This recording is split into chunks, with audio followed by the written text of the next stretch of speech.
took her aside one day and sat her down. I said, honey, I can build you a studio.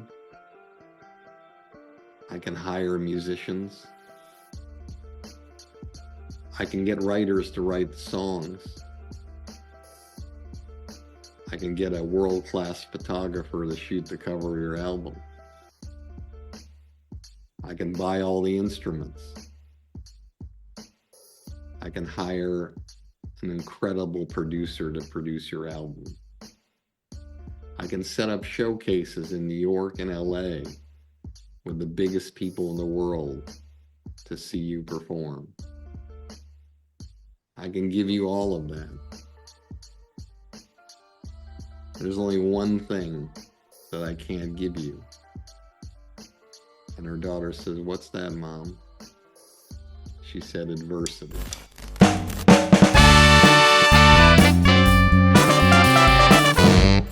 Welcome back, everyone, to another new episode of the Johnny Rogers Show. Today, my guest, I'm so excited to have on the show. He is an American television producer, film producer, and talent manager. He was the owner and founder of the Boston Comedy Club in New York City and helped launch the careers of many successful comedians, including Bill Burr, Dane Cook, Louis C.K., Kevin Brennan, Bert Kreischer, Wanda Sykes, Dave Chappelle, Whitney Cummings, as well as Saturday Night Live alumni Jay Mohr, Jim Breuer, Darrell Hammond, and Tracy Morgan. Ladies and gentlemen, give it up for the one and only Barry Katz.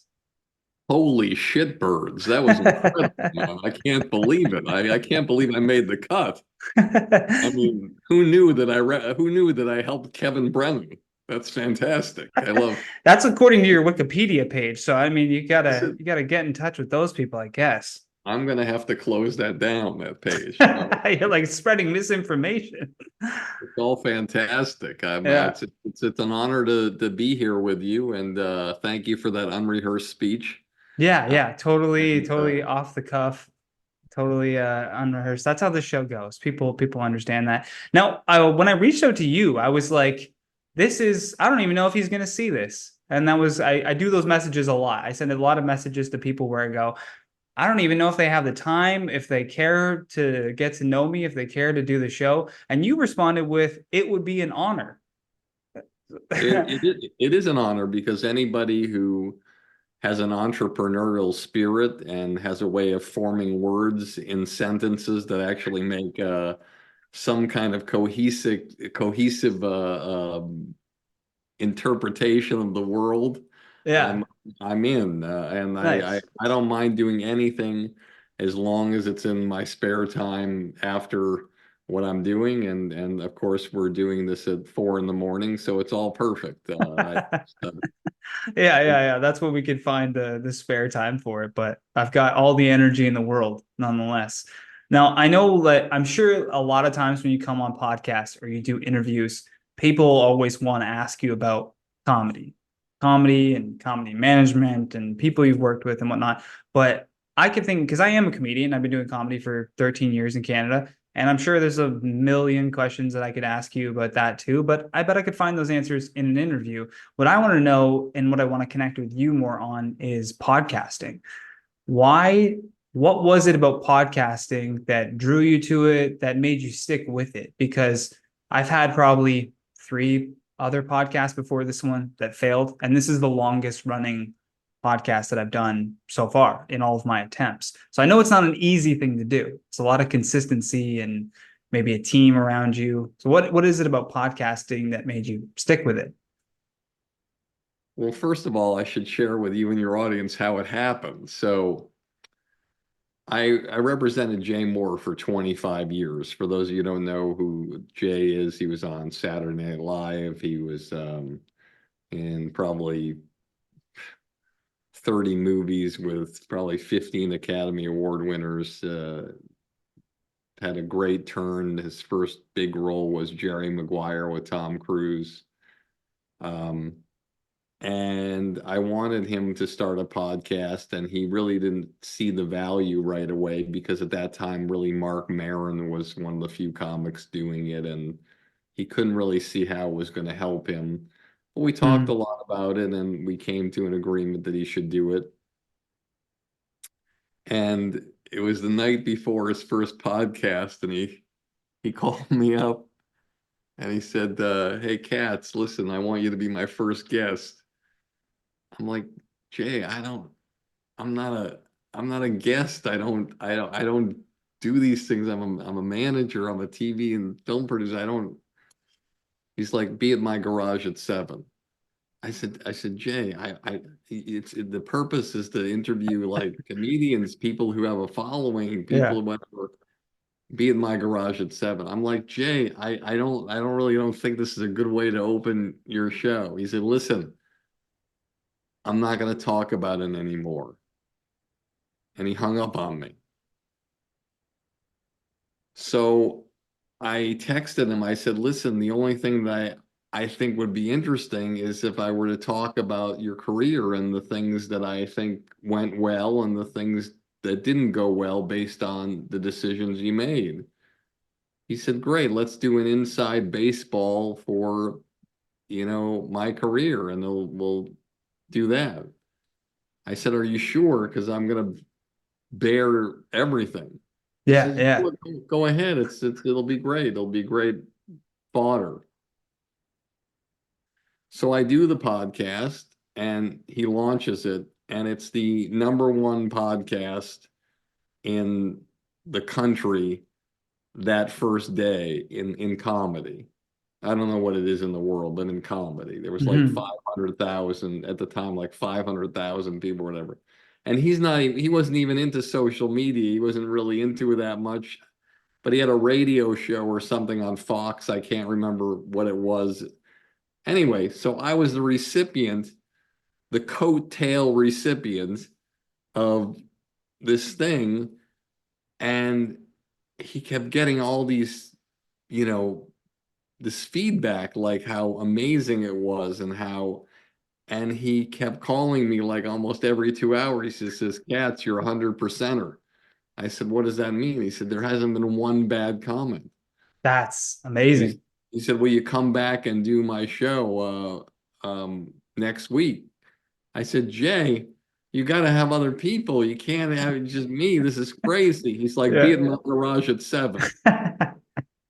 I'm like, at least have somebody in between, whatever. All right, Yeah. Yeah. I'll find somebody. So I do like the 3rd, the 10th, the 20th. By the time he'd done like 50 episodes, I'd done like 10 of them. Hmm. And each one was in the top 10 or 20 of, all podcasts and comedy. And the feedback was insane. And I was getting so many messages, and it was crazy. And he said, Katz, he always called me Katz. He said, you should do your own podcast. I said, that's not what I do. I don't do anything like that. Katz, you got to do it. I'll help you. I said, you'll help me? I said, I'm your manager. You're gonna help me do this? Like, I'm supposed to be helping you, man. That's what you pay me for. I said, Katz, you got to do this. I said, well, let me ask a few people in the business who I'm close to. I'm not going to mention names, but I asked about 10 of the closest people in the business, agents, lawyers, other managers, film, TV producers. And they all said, do not do it, Barry. Do not do it. You know where everything is that shouldn't be talked about. You know about all these things that should not be discussed. You know how to negotiate things. You know how to call bullshit on people. You know how people complicate winning. Don't do it. There's no manager that does a podcast. There's no TV and film producer that does it. And there's a reason. Hmm. Because, hey, Barry, what do you want to do a thing where you're like, you're talking to a client. He says, what were you doing today? Oh, I was just doing a podcast with Ted Sarandos, the president of Netflix. Oh, really? Did you talk about me?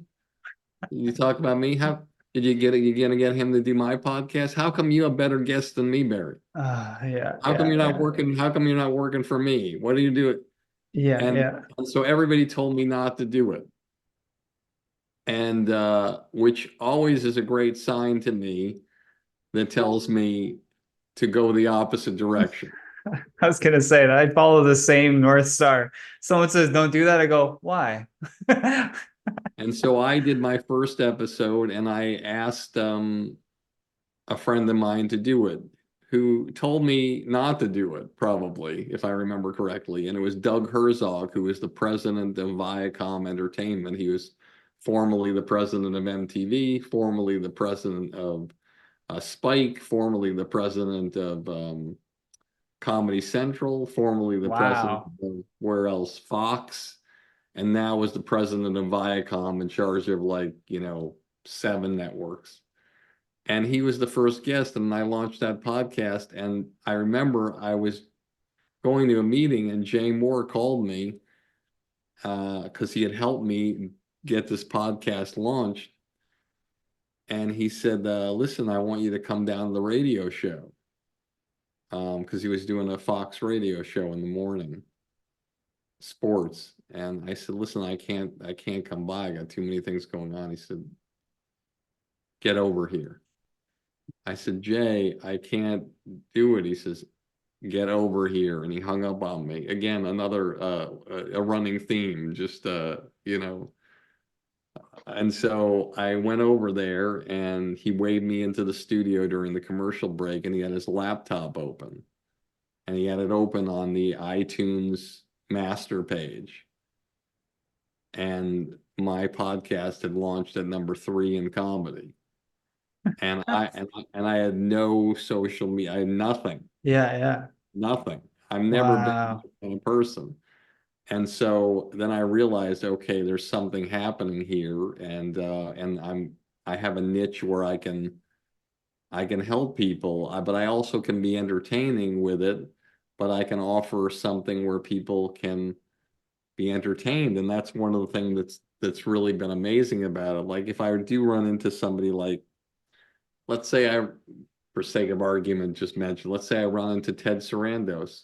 Every time I run into him, he'll say, Barry, that podcast, it's like everybody always calls me and said, I heard you on that, because he only did one. Mm, Dr. Phil, believe it or not, I know it's hard to believe. The first podcast Dr. Phil ever did was my podcast. mm. First podcast Todd Garner ever did was my podcast. The Caitlyn Jenner, Gary Marshall, the late Gary Marshall, was the last interview he ever did. So I've been humbled and fortunate to interview probably 25 network presidents, but also great comedians as well, like Bert Kreischer or Bill Burr or Jim Jeffries, you name it, Gaffigan, Yeah. uh, Attell.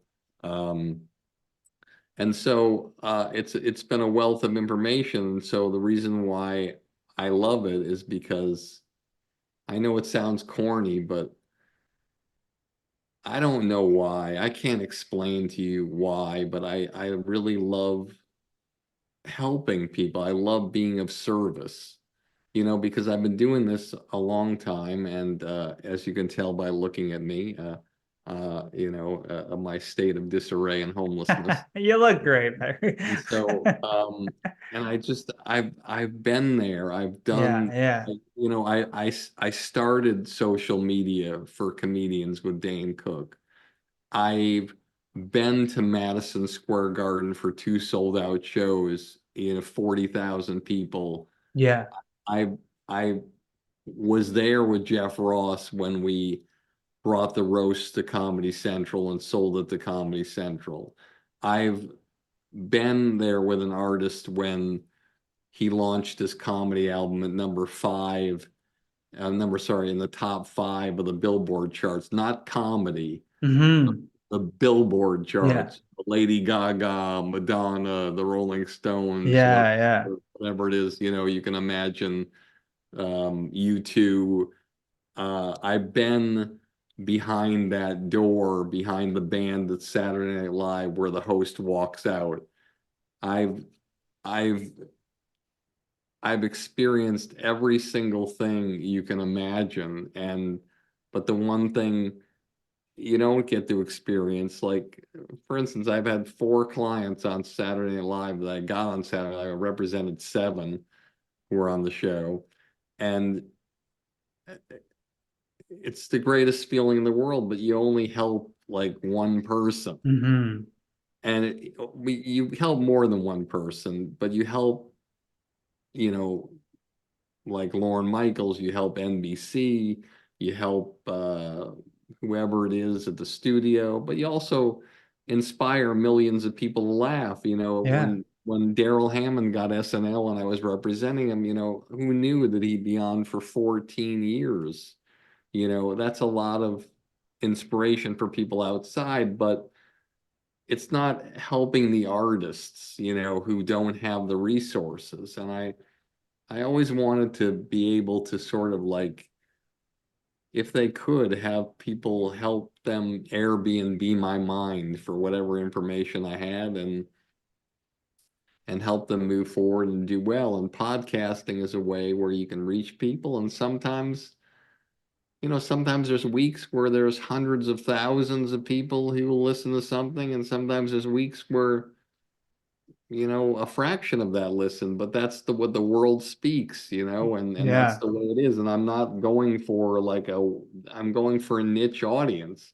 Believe it or not, like something like interviewing like a high level network president, you would think would be like, wow, this is going to be like really well listened to. And then you'll have Andy Dick on, and his episode will Yeah. be like Yeah. 20 times more of an audience than something. But I never want to stop talking to executives because I think people learn more about the business from that, and the comics. You learn about, you know, adversity, but you figure out a way to get there through the whole package. Which is a perfect way to segue into your word for the episode, which was adversity. Why did that word stand out to you? I guess I'll tell your audience this way. I interviewed one of my favorite interviews a long time ago with one of the most elegant and dignified and classy comedians in history, Rita Rudner. Mm. And I go to her house in like, I forget what the town is past La Jolla, that incredibly wealthy area. And she lives on this mountain house built onto the hill. And go into her house, it's like a palatial mansion that it's just like the most impeccable, modern, flawless house. And I'm sitting with her, and her daughter comes in, 14, and just dropped a CD on the table when we're interviewing. And I said hi. She left, and I said, wow, this is really exciting. Your daughter is a musician. What advice did you give to her? You know, do you ever have like a talk with her about her career? Like, you know, you saw what happened to you and how you navigated through everything. What did you tell her that you remember? And she said, I took her aside one day and sat her down. I said, honey, I can build you a studio. I can hire musicians. I can get writers to write the songs. I can get a world-class photographer to shoot the cover of your album. I can buy all the instruments. I can hire an incredible producer to produce your album.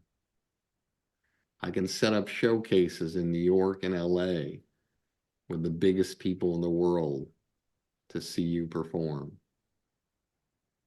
I can give you all of that. There's only one thing that I can't give you. And her daughter says, what's that, Mom? She said, adversity.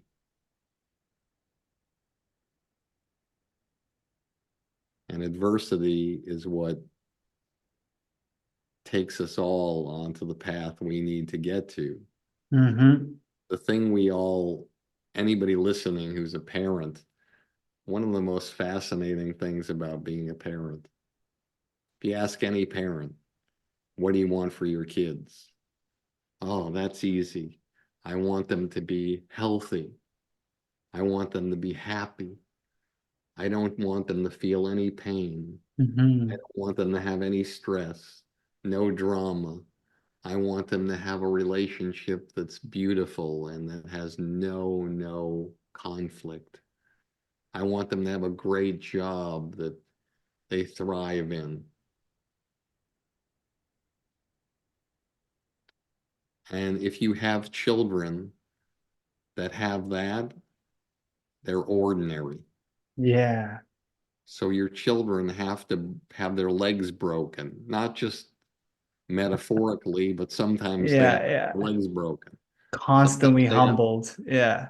sometimes they have to fail that class. Sometimes they have to get fired. Sometimes they have to have somebody fuck them over. Sometimes they have Hmm. to have a girlfriend or boyfriend cheat on them. Sometimes they have to have a business that fails. And that's what's going to make them extraordinary. I I, truly believe that. I think if you look, I was always before I got into doing stand-up comedy, I was fascinated with wrestling, honestly. Like wrestling and comedy to me, they almost are very alike in the way that they start in this sort of independent scene and they have to work their way up. And there's sort of a semi ladder of success that they can follow to get there. And some people make it, some people don't make it. Some people stay in the indies forever. But I always loved reading, biographies of actors and singers and performers and wrestlers and whatever. And it always seemed like there was a good 10-year chunk in their life where they just ate nothing but shit for 10 years. It was just no after no after no after failure. And they always go back to those failures as what shaped them into who they are today or what pushed them in a certain direction where they would have gone a different way.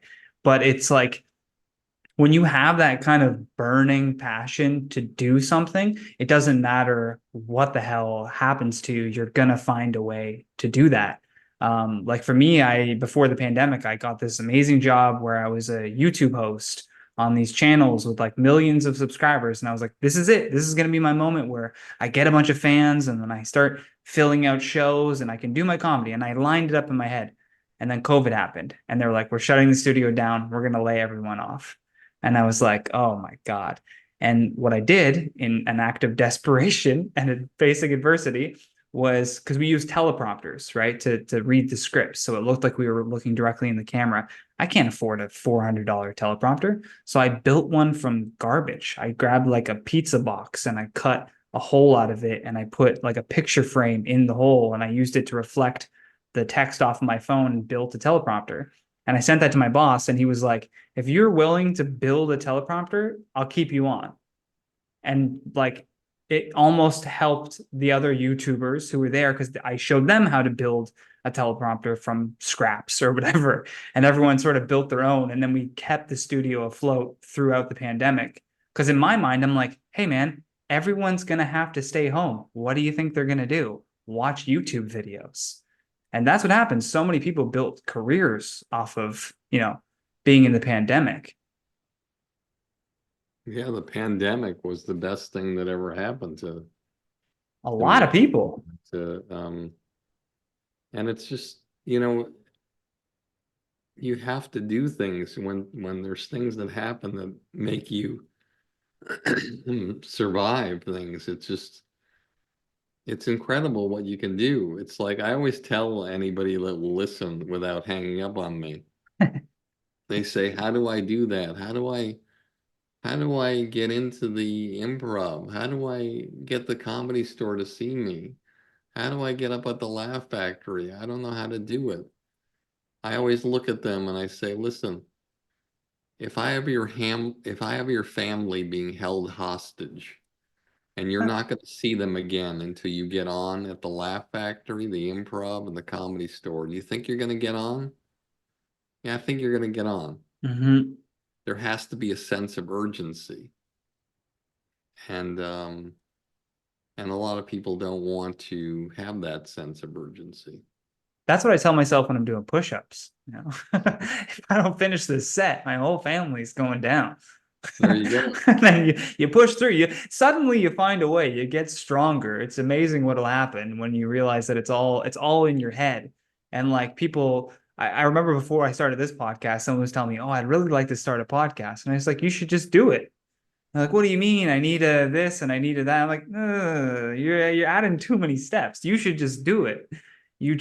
I use a webcam and a Yeti mic, and you just do it, and then you figure it out from there. And they go, "Oh, okay, all right, maybe I'll do it." Still, they have never produced a single episode, and now I'm on 135 or whatever I'm at now. Meanwhile, somebody said to you, listen, you can't produce your podcast Yeah. unless you put Dean Del Rey's album cover on, He was kind enough to give me that when he was moving out of his apartment. Uh, these are all things I've collected over the years. Yeah, I Dean mean, was having a closing sale. I say this, it's like I'm gonna, it's like he'll probably kill me because but it's just as the ball busting person he is, I could say this because he would say it if it were me. Yeah, yeah. I'd say, let me see. We got Johnny Carson, Lenny Bruce, Dean Del Rey. I mean, what's next? An album of the parrot from Beretta is the next be on there or whatever. That's what You got me there too. Stephen Wright, I Am a Pony, one of the Yeah, greatest yeah. albums ever. I fucking I love was that there. album. I think I was there when that was filming. Oh my God. His joke still, I tell it to people all the time. And like, there's so many from there where he's like, "I used to work at a fire hydrant factory. Couldn't park anywhere near the place." Yeah. Like, it's just I so good. Like, every new joke I have, I try to think, like, how would Steven Wright say this joke? And then let me reduce it back to how I say it. It's like, I just want to share this with you and your audience. sure. You'll get a kick out of this. First of all, Dean Del Rey, if you're listening, He's not listening. I This love might even be caught out when I do the cropping, but I love you and you're the best, and I'm grateful to know you. You always blew me away. His persistence and yeah. incredible power and His hustle at comedy, that's why it's there. It reminds me that Dean is out there working harder than me right now, and you know, he's just as new to it. absolutely. So here's my Yeah. Steven Wright story. There's a blizzard in Boston in 1978, and I'm in Kenmore Square, and I'm looking up the three streets. There's Brookline Avenue, where Fenway Park is, Beacon Street, where a lot of the women's colleges and hospitals are, and there's Commonwealth Avenue, which is where Boston University and Boston College are. It's midnight. There is nothing. There's no cars on the street. There's nothing. It's a national emergency or a statewide emergency. I'm standing there in awe, and I hear laughter. It's midnight on a Saturday night. Ironically, I look to my left, and there's a pub called Crossroads. I walk closer to the door. I hear laughter even harder. I open the door, and there's a stairway going up where I hear the laughter. I walk up the stairway, and like a kid, at the banisters, when you get to a certain point, you're looking through the banister, and I'm looking through people's feet, and on stage is a guy who looks like a young Larry from the Three Stooges playing guitar, and he's singing that song, "Rachel, my dear, wish you were here. Oh, how I loved her. Having sex with Rachel was amazing. It was like a concert. Frisbees would be flying around the room, and every time, beach balls would be hitting me in the head, and every time she wanted more, she'd light a match." And then he'd sing the chorus, and he said, "Thanks, good night." The crowd applauded, and he walked past me down the stairs, and I was like, I ran down outside, and like a movie, I looked both ways, nowhere to be found. I run back upstairs to the bar, passing people like people do in a movie. I say, "Who was that person?" That was Steven Wright. I said, I gotta do that. I gotta do that. Is there any kind of place where young people can perform? Yeah, you can sign up now. It's next Monday. So I had a swimming championship on Sunday where I shaved my head, And Did you but I say a get swimming championship? yeah, I was a competitive swimmer at Boston No University. way, cool. I was captain of the swim team. Um, and so all I knew was this. I knew this Bob Newhart routine that I committed to memory when I was younger, the driving instructor from the Button Down Mind of Bob Newhart. So I thought, fuck it, I'll just go on and do that. And there's this huge, intimidating host who I'm about to be introduced, and he says, "This next guy is a really, really funny gay guy who's hung like a buffalo. Please welcome." Oh, he's not, I lied about something. He's not funny. Please welcome Barry Katz. And so I go on. He just fucking crushed. Just crushed you. And so I go on and I say to the audience, listen, I'd like to do something really special for you. I'd like to do a routine from the album The Button Down Mind of Bob Newhart. It's a routine called The Driving Instructor, and I hope I remember it. And I went on and did it, and it fucking killed. Like it was like a bigger audience response than the album. And I'm like, holy shit, this is insane. And I walked off stage and I just said thank you to everybody. And this host runs after me. And he said, Katz, where did you come from? I said, I go to Boston University. I just came by I saw Steven Wright the other night and I just wanted to go on stage and inspired me. He said, will you come back next week? And I said, well, I guess I could. And he said, listen, I have some advice for you. I said, sure, what is it? He said, listen,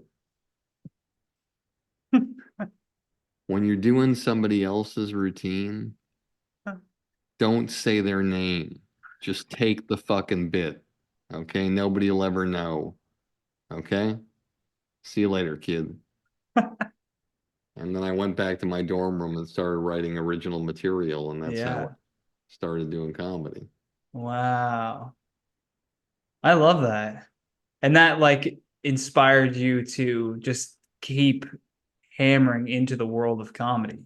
Just like just hearing that at the right. It's funny how life does that. It just opens you up to moments like that where, like you said, you're at a crossroads and there's just something pulling you in that direction. It's unbelievable. Yeah. And just to share with your audience, and I don't mean to get too deep, I didn't like not being in control. So then I started booking rooms. I ended up getting a job at this place called Play It Again Sam's, where I was the guy in charge of booking the room. And I was just a teenager in college, but it was the height of the comedy boom. And Bob Mhm. Goldthwait was my Wednesday show, Dennis Leary Thursday. I had on Fridays, I had this guy, DJ Hazard and Dana Gould. Saturday was Lenny Clark from Rescue Me, and Sunday was Anthony Clark Mhm. from what was he on? So many different sitcoms. It was incredible. He was on the show with Mike O'Malley on CBS. And Stephen Wright and Paula Poundstone were working during and it was just incredible. And I always felt like I was in control and it was great. But then we're talking about adversity and how fate shapes your life. I got married and my wife passed away when I was 23 years old. Oh, wow. And it was like it just completely eviscerated. Like Of I was just, course. and Flips your whole world upside down. and everywhere I went, comedians were like, trying to be nice and, Yeah. Billy, they need anything, whatever, but it's just a reminder. So Hmm. one day I just got in my car and I drove to New York City and I got an apartment right then and there, the first place I saw on 82nd Street in West by the park. And $935 first, last, and security, and I'm in New York. And then Not bad. I got a call from Eddie Brill, who is a comedian from Boston. He had moved to New York and running a comedy club in Greenwich Village. He said, I'm leaving for LA. You should talk to the owners. I did. I convinced them to do the Boston Comedy Club in New York City. I don't know why. I was And gonna say it's so, pretty funny that it's in New York. Yeah, and so in 1988, I built the club up. I put it all together, and believe it or not, I had this huge mural inside. On the outside of the mural, on the windows outside of the street, it said Boston Comedy Club. On the inside, it was a caricature, not a caricature, but like a painting of Steven Wright on stage. Mm. And my first management client, who was 18 years old, I brought to Boston to host the show and put the show together and helped me set up the lights and the sound, and that was Louis C.K. He was your first client? Yes. Wow. That's not a bad. How did that? That's another question I have for you. Like, because you start as a comedian and that gets you into that, and then you transition to booking and now running your own comedy club. Does management just become an obvious at that point of like, I should do this? Or did Louis approach you and say, like, hey, I need someone like you who knows the business, who will take care of me because you've been a comic, so you know what they experience. And because having someone who's been a comedian manage comedians makes so much sense because you can really you know the struggle, you know what they're going through. Yeah, and what happened was is my Thursday show played against Sam's in Boston. I had Dennis Leary, and I was giving him his first real stage time, a lot of stage time. And his manager came down. Jason Solomon was his name. And I didn't even know comedians had managers, and Mm-hmm. he sat down and talked to me for a long time. And he said, well, you should come to New York and see what I do. I think you'd make a great manager. And I came to New York and he said, my office is at 57 on 57th Street. I drove down there and I got to his office and I buzzed the buzzer and it was like a fourth floor walk up. And I opened the door and it's the living room of an apartment, and in the living room is a really talented comedian signing a management contract, a really amazing comedian at the time named Roger Cabler. And Roger was a fucking amazing impressionist and actor, and he so powerful. And he was signing him to a contract in the living room when I walked in. And then he took me aside. He said, you know, you should really move here and become a manager. I said, and after Roger left, I said to him, listen, I don't mean to be disingenuous, but I don't think either of us are ever going to get where we want to go if we're working out of our apartments. Mm. We need an office. And so we joined forces and we opened an office together. We didn't have a management company together, but we had our own separate offices within the space where we managed. And it was in the Hard Rock Cafe building at 57th and Broadway. And so that's how I started as a manager and had a really small office, but it was great. And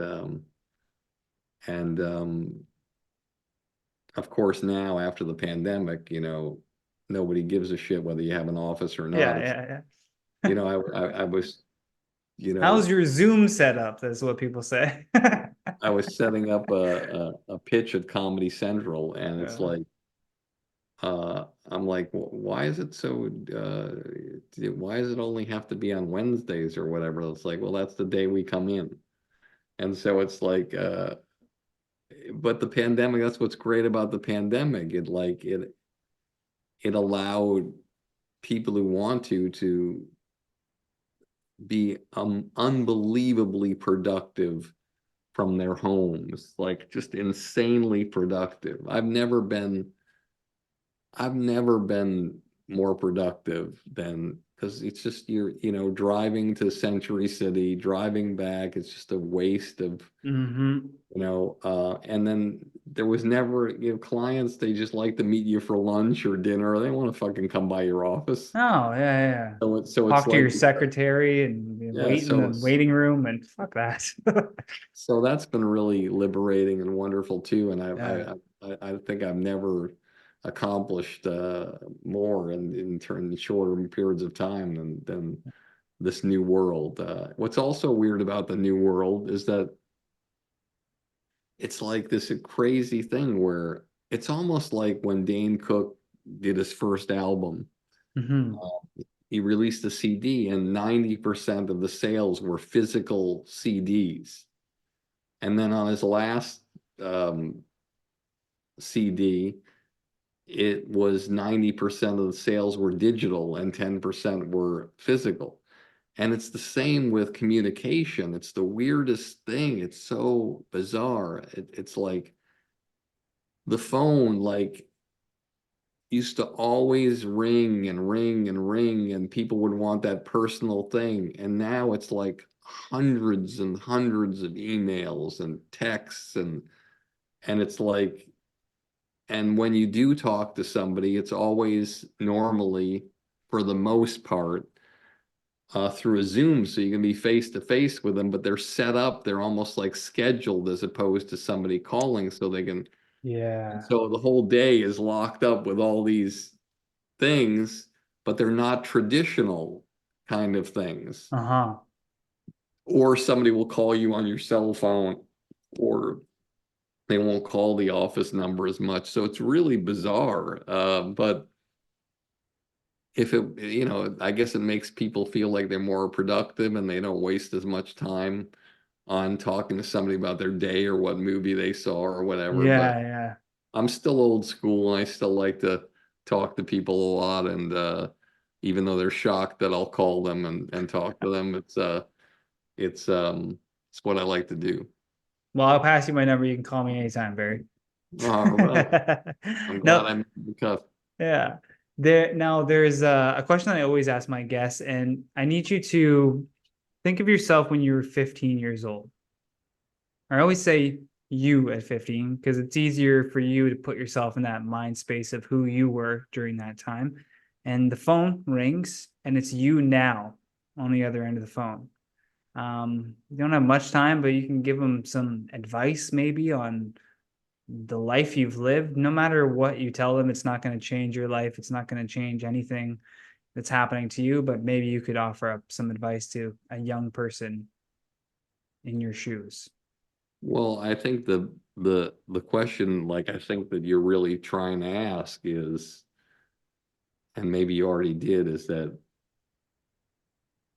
what would the Barry Cats of today tell the Barry Cats of yesterday? Yeah. And the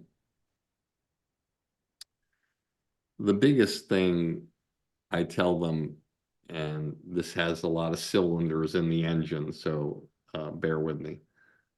So the first thing I tell him is keep doing what you're doing, keep taking risks, keep putting all your money back in the business. I had an office in Boston, an office in New York, an office in LA.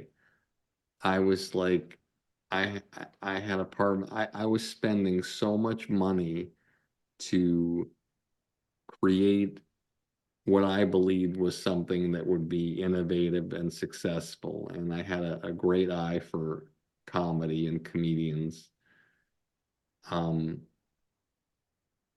and that's what a lot of people don't do. They're afraid to take risks. And so I would say keep going and keep taking the risks. I would also say keep working harder and smarter than everybody else if you can. And I'd also encourage a younger self to keep doing what he's doing, even though he knows that the outcome can be hurtful sometimes.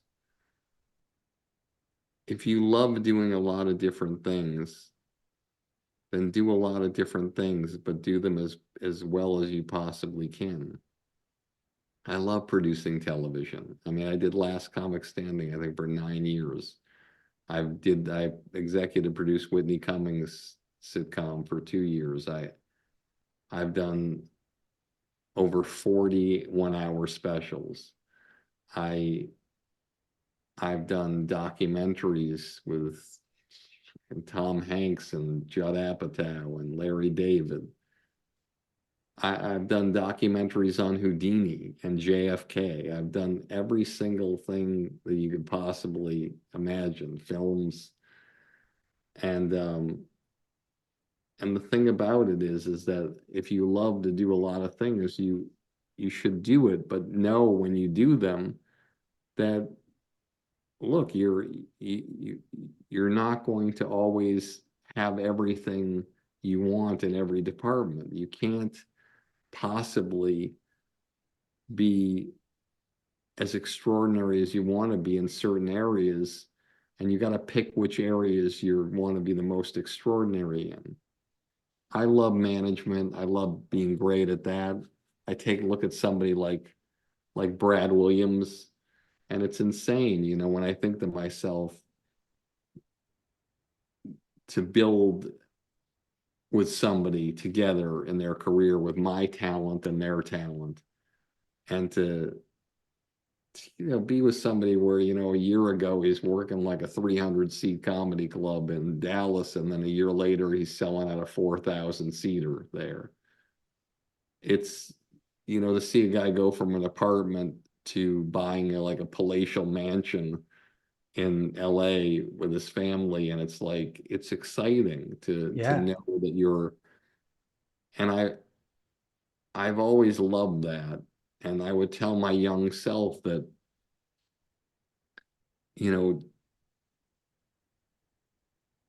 love that process of what it's like, and embrace that process to where you can add value to somebody's life, and through your skill set combined with theirs, you can change a person's life forever.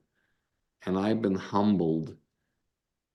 I you know, I say this sometimes, and I don't know if I don't want it to come across the wrong way, but there's probably over 25 people that I worked with that started in an apartment, with very little, and became multimillionaires and household names. And, like one time you're lucky, two times it's a fluke, three times maybe it's a coincidence. Yeah.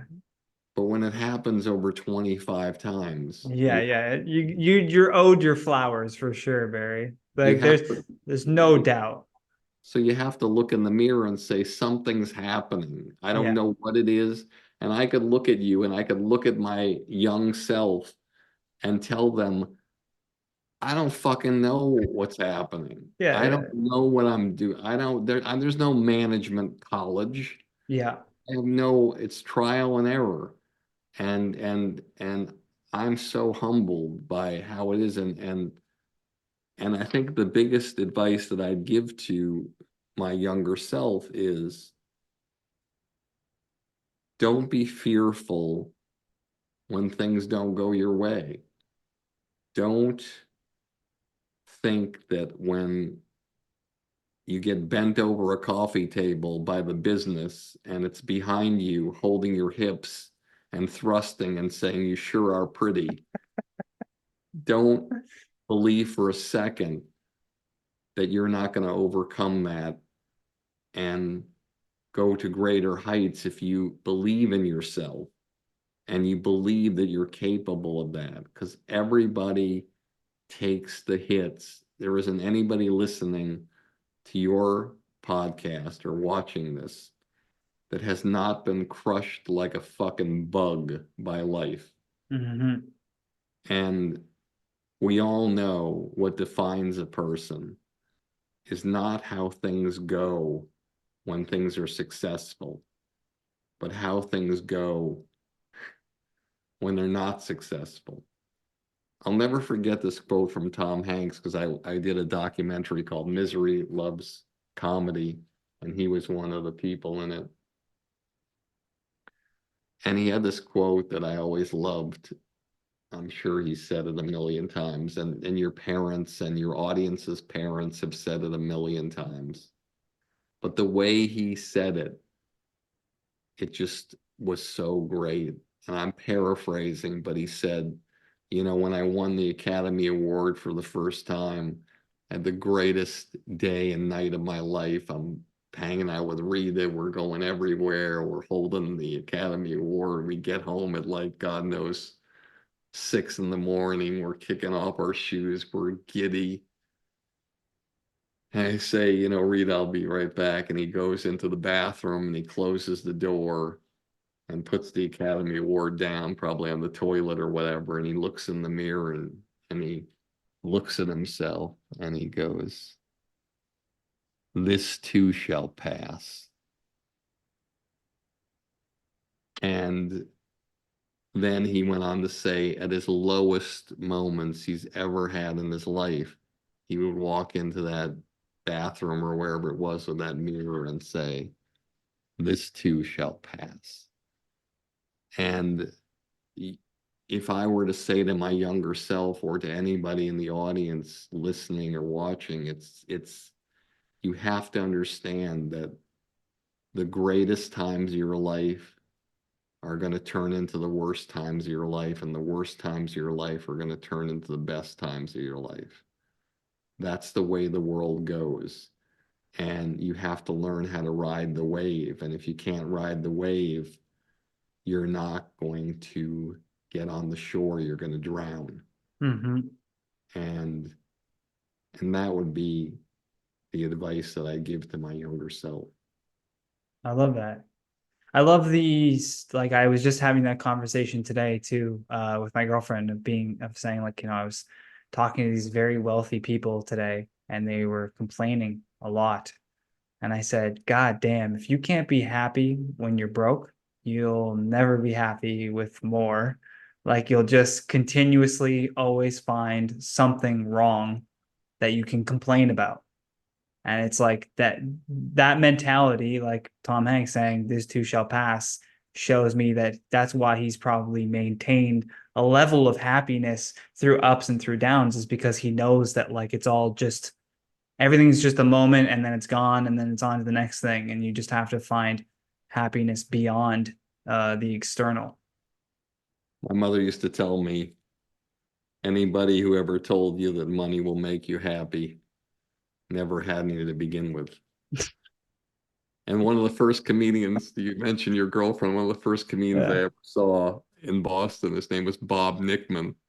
And he used to go on stage and the first line he'd say was, "Hi, my name's Bob. I don't have a girlfriend right now. I'm saving up money so I can get a really good one." That's great.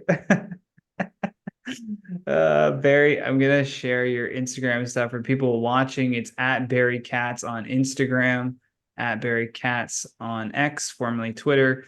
Go to barrykatz.com if you're a comedian listening to this or an entertainer, and sign up for that blueprint for success. There's truly nobody that knows the industry better than Barry, and it's got a proven track record.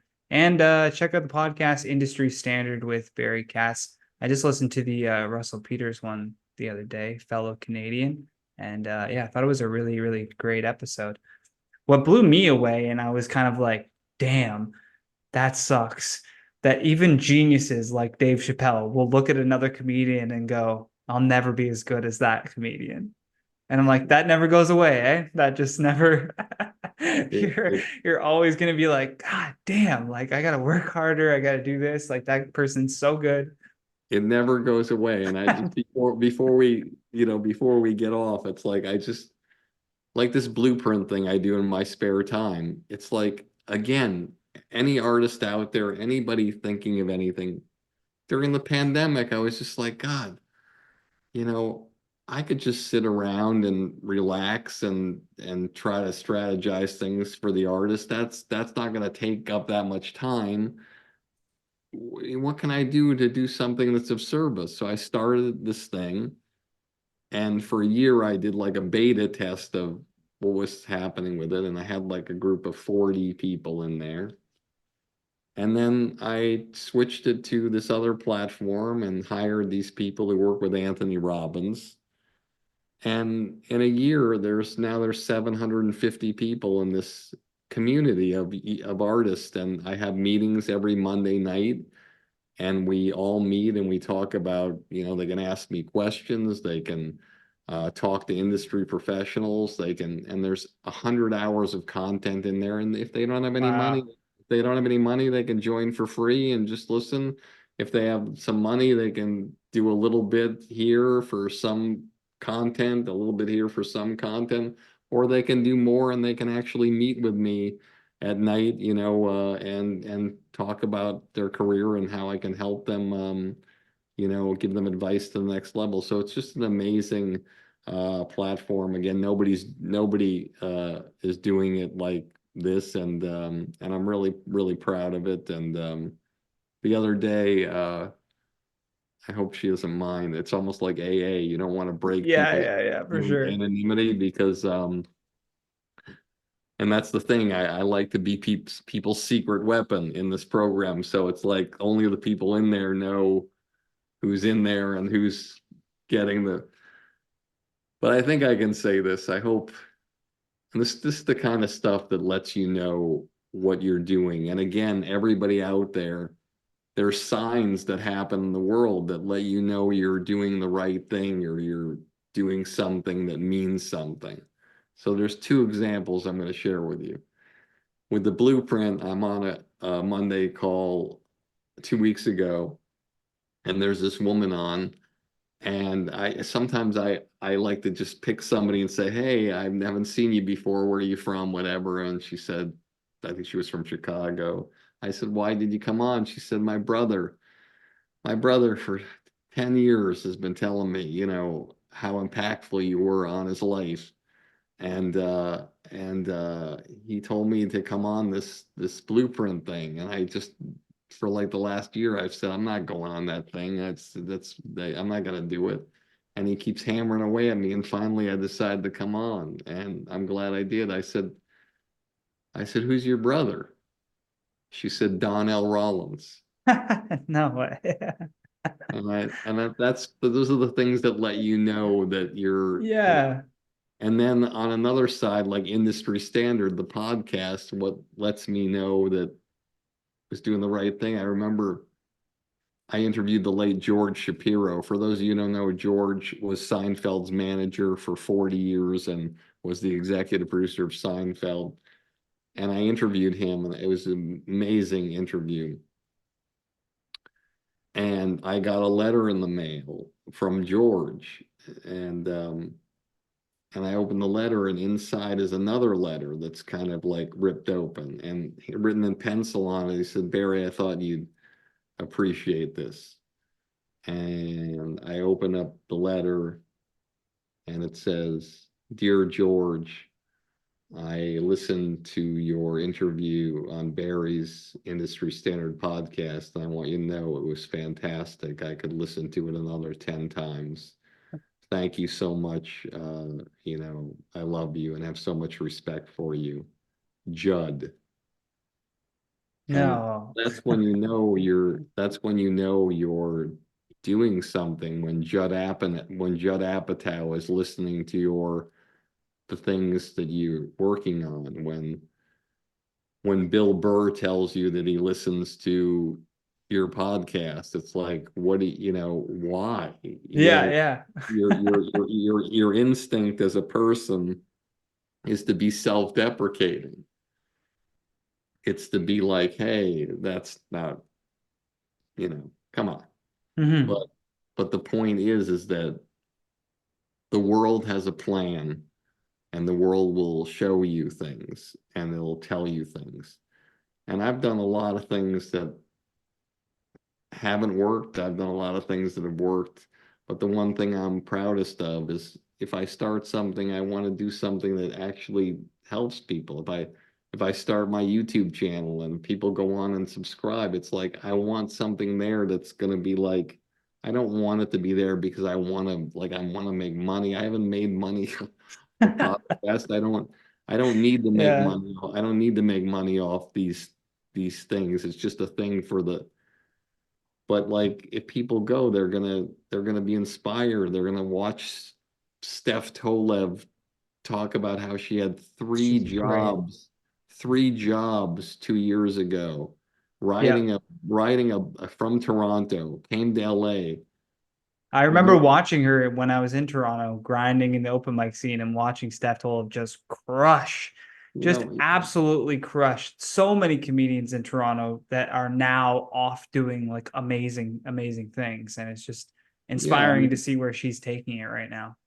But what was inspiring was, you're listening to this thing and you're thinking, okay, I'm just listening to an interview that'll be entertaining. But she's talking about coming here, living on people's couches, riding a bicycle to the comedy clubs, having 3 jobs. I think she said a waitress, cleaning Airbnbs, and Uber or something like that. I don't remember what it was, and she just gave up everything to make a difference. And now she's making thousands and thousands and thousands of dollars and selling out shows all over. And that's what happens if your audience understands. It's like, just start something. Just fucking start something. It's amazing what happens. It's just from nothing. And again, I don't understand why, but there's that old expression, that movie with Kevin Costner in Field of Dreams. If you build it, they will come, and they do come. And I don't care if you're selling cupcakes, if you're have a household cleaning business, if you're a caretaker and you have your own business. Great work brings people to you. They'll hear about you. They'll talk about you. They'll refer you.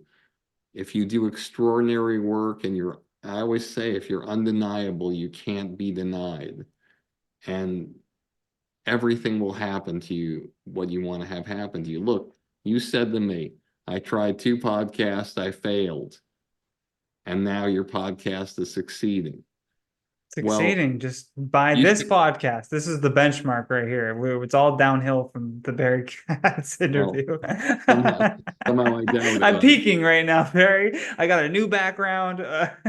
Somehow I doubt it, but I just think that that's the way it is. It's like, you should send your former selves on those 2 podcasts a fruit basket each.